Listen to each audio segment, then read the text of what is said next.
نحمده ونصلي على رسوله الكريم اما بعد فاعوذ باللہ من الشیطان الرجیم بسم اللہ الرحمن الرحیم۔ نیکی کا حکم کرنا اور برائی سے روکنا۔ معزز سامعین کرام، آج کی ویڈیو میں آپ لوگ کے سامنے ایک ایسا واقعہ پیش کرنے جا رہا ہوں جو کہ نہایت ضروری ہے۔ ہاں، اگر یہ کام ختم ہو جائے تو ہم ختم ہو گئے، یعنی نہایت ضروری کام ہے یہ، نیکی کا حکم کرنا اور برائی سے روکنا۔ حضرت معاذ بن جبل رضی اللہ عنہ فرماتے ہیں کہ حضور صلی اللہ علیہ وسلم نے فرمایا، تم اپنے رب کی طرف سے ایک واضح راستے پر رہو گے جب تک تم میں دو نشے ظاہر نہ ہو جائیں، ایک جہالت کا نشہ، دوسرا زندگی کی محبت کا نشہ۔ اور تم امر بالمعروف اور نہی عن المنکر کرتے رہو گے اور اللہ کے راستے میں جہاد کرتے رہو گے، لیکن جب دنیا کی محبت تم میں ظاہر ہو جائے گی پھر تم امر بالمعروف اور نہی عن المنکر نہیں کر سکو گے اور اللہ کے راستے میں جہاد نہ کر سکو گے۔ اس زمانے میں قرآن و حدیث کو بیان کرنے والے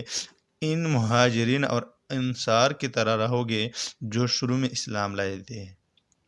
حضرت انس رضی اللہ عنہ فرماتے ہیں کہ حضور صلی اللہ علیہ وسلم نے ارشاد فرمایا کہ میں تمہیں ایسے لوگ نہ بتلاؤں جو نہ نبی ہوں گے اور نہ شہید، لیکن ان کو اللہ کے ہاں اتنا اونچا مقام ملے گا کہ قیامت کے دن نبی اور شہید بھی انہیں دے کر خوش ہوں گے اور وہ نور کے خاص ممبر پر ہوں گے اور پہچانے جائیں گے۔ کہ صحابہ نے پوچھا، یا رسول اللہ وہ کون لوگ ہیں؟ آپ صلی اللہ علیہ وسلم نے فرمایا، وہ لوگ ہے جو اللہ کے بندوں کو اللہ کا محبوب بناتے ہیں اور اللہ تعالیٰ کو اس کے بندوں کا محبوب بناتے ہیں، اور وہ لوگ کے خیر خواہ بن کر زمین پر پھرتے ہیں۔ میں نے عرض کیا، یہ بات تو سمجھ میں آتی ہے کہ وہ اللہ کے اس کے بندوں کا محبوب بنائے، لیکن یہ سمجھ میں نہیں آ رہا کہ وہ اللہ کے بندوں کو اللہ کا محبوب کیسے بنائیں گے۔ آپ صلی اللہ علیہ وسلم نے فرمایا، یہ لوگ اللہ کے بندوں کو ان کا کاموں کا حکم دیں گے جو کام اللہ کو محبوب اور پسند ہے، اور ان کاموں سے روکیں گے جو اللہ کو پسند نہیں ہے۔ وہ بندے جب ان کی بات مان کر اللہ کی پسندیدہ کام کرنے لگ جائیں گے تو یہ بندے اللہ کے محبوب بن جائیں گے۔ حضرت حذیفہ رضی اللہ عنہ فرماتے ہیں کہ میں نے نبی کریم صلی اللہ علیہ وسلم کی خدمت میں عرض کیا،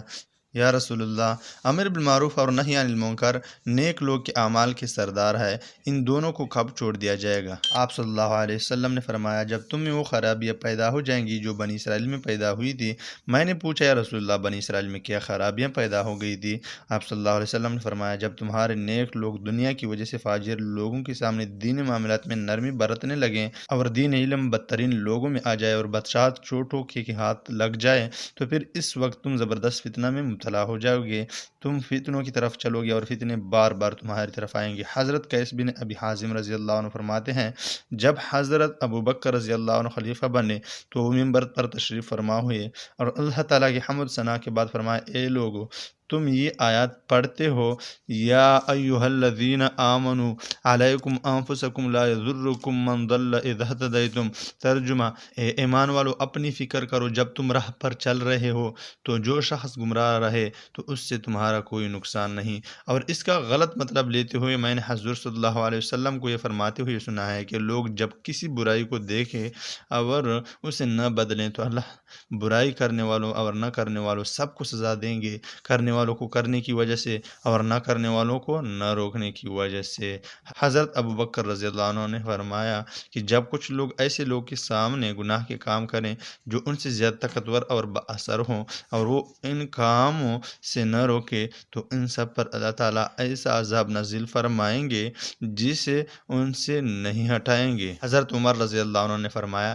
کہ جب تم کسی بیوقوف کو دیکھتے ہو کہ وہ لوگوں کی بے عزتی کر رہا ہے تو تم اس پر انکار کیوں نہیں کرتے؟ لوگوں نے کہا، ہم اس کی زبان درازی سے ڈرتے ہیں۔ حضرت عمر رضی اللہ تعالیٰ عنہ نے فرمایا، اس طرح تو تم قیامت کے دن نبیوں کے گواہ نہیں بن سکو گے۔ امر بالمعروف کافی ضروری چیز ہے، لوگوں کو نیک کی طرف بلانا اور برائیوں سے منع کرنا یہ کافی ضروری بات ہے، یہ نبیوں کا کام ہے۔ نبیوں نے نیکیوں کی طرف بلانا تھا اور برائیوں سے روکنا تھا، اور یہ کام نبیوں نے کافی اچھی طریقے سے کیا، لیکن یہ کام اب ہمارے ذمہ ہے، لیکن ہم یہ تو چھوڑو کہ دوسروں کو نیکی کی طرف بلائیں اور برائی سے روکیں، بلکہ ہم خود نیکی نہیں کرتے اور برائی نہیں چھوڑتے۔ تو دوستو انشاءاللہ عالم آج کے بعد ہم نیک کاموں کی طرف دوسروں کو بلائیں گے اور خود بھی نیک کام کریں گے اور برائی سے دوسرے بچائیں گے اور خود بھی بچیں گے۔ وآخر دعوانا الحمدللہ رب العالمین۔